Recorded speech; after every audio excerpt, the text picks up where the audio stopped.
Die Marisa, die Mascha und der Philipp schauen einander an, ganz bleich vor lauter Schreck.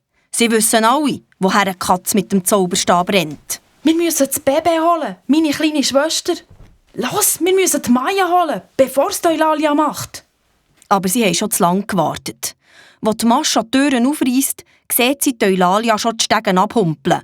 Halb auf dem und halb unter dem Arm dreht sie ein kleines Kind. Tante Eulalia, gib mir bitte mein Kind. Dann musst du es schon holen, dein Kind. Es hat keinen Sinn, Mami. Mit dem Zauberstab ist sie stärker als wir. Wie recht sie doch manchmal hat, die Mascha. Und schon humpelt die grusige Hex mit dem Baby im Arm zur Türen aus in den Garten. Wir müssen ihr sofort nach. Wer weiss, was sie vorhat. Die Maya ist noch so klein und kann sich nicht wehren.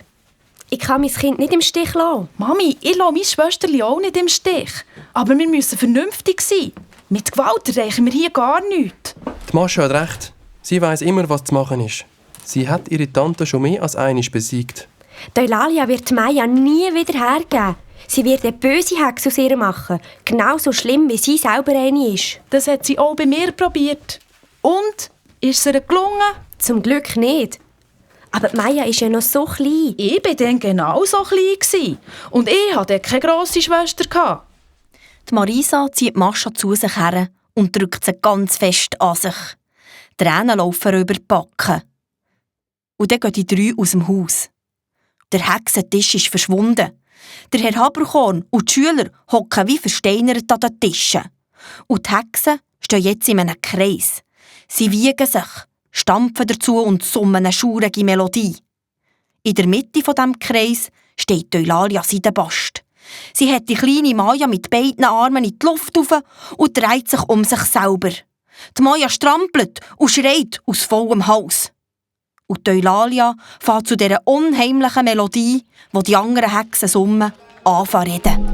Weine, weine, meine Kleine, sei der bösen Hexen eine. Wenn wir uns im Kreise drehen, wirst du bald, sehr bald verstehen, was die bösen Hexen schwören.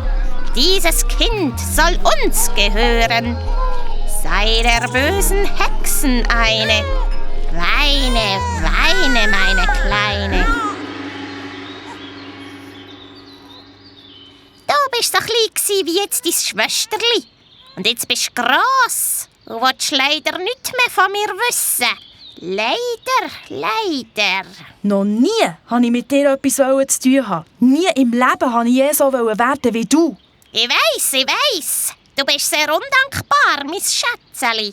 Aber das wird sich bald ändern. Du hast deine Mutter wieder getroffen und dazu sogar noch ein kleines Schwesterli bekommen.